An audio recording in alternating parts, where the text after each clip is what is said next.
So here are now the face and the back, and I put just a lot more laser engraving on there. So I have these all set. Go ahead and flip them both over. I mentioned before, they're all marked with these little boxes. Now here's what they mean. We have some larger sticks that are about 3/8 by 1/4 inch or so, and I'll give you these. They're already pre-cut. We have a slightly smaller one that's about 1/4 by 3/16, a little bit smaller. So we have some large boxes here, and then all of these are big, and then these 6 are fairly small. So the small stick goes 1, 2, 3. We're going to cut it, but the big ones go across. And the idea is to keep it from bending over time, is to keep it sturdy and straight. So here's all we have to do. You simply need a pencil. We take our stick and we're going to lay it on the far edge of one of those squares, those boxes, and then mark it on the opposing far edge, opposite. So I know it's got to go from the far edge here to the far edge there. There's my mark. And since I'm here, I'm just going to flip it around and do the next one as well. I can do both at the same time, just off different ends of the stick. And there's the other cut. All right, so there's one. Then I'll do the same on here, mark it. And I'll just flip it around and do the other one. You notice I skipped the one in the middle just because it's so short. I'm going to use what's left of this right there. I'm just trying to save some wood and mark that one.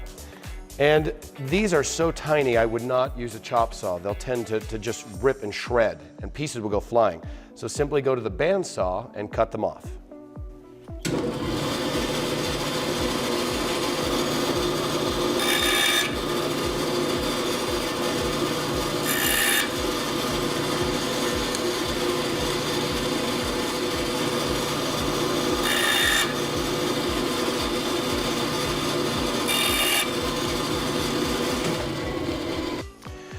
So here are my 2 extras, and here's my cut sticks. Let's just put them in place, make sure they're the right sizes. Oh, that one goes here, and that one goes here. Okay, so I still need this one. Let's take a look.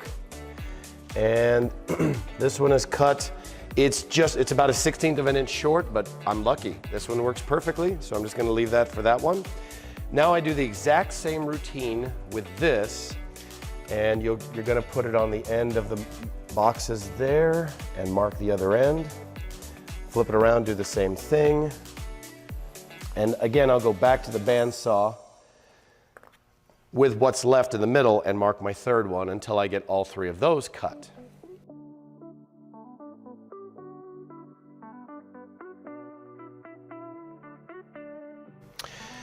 Here's my last one I just cut. So these are all ready to go, and these are ready to go. This one only has 3 of these mahogany pieces across. Now, do you remember way back when we were cutting these out, this piece was at the bottom and I had you cut a 3/4 inch? The reason that exists, this is going to be glued first right down the middle along the seam in the back. It doesn't get it in the front because of the sound hole.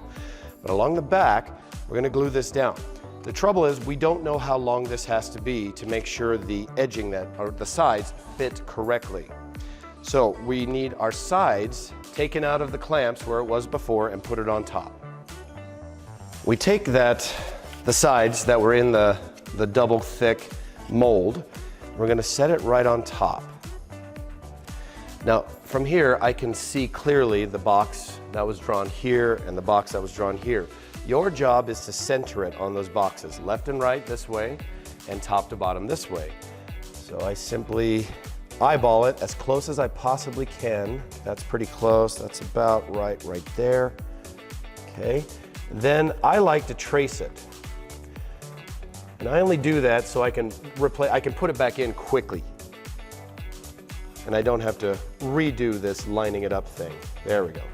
So I like to trace that. I'm not worried about the insides. That's fine. Don't worry about that.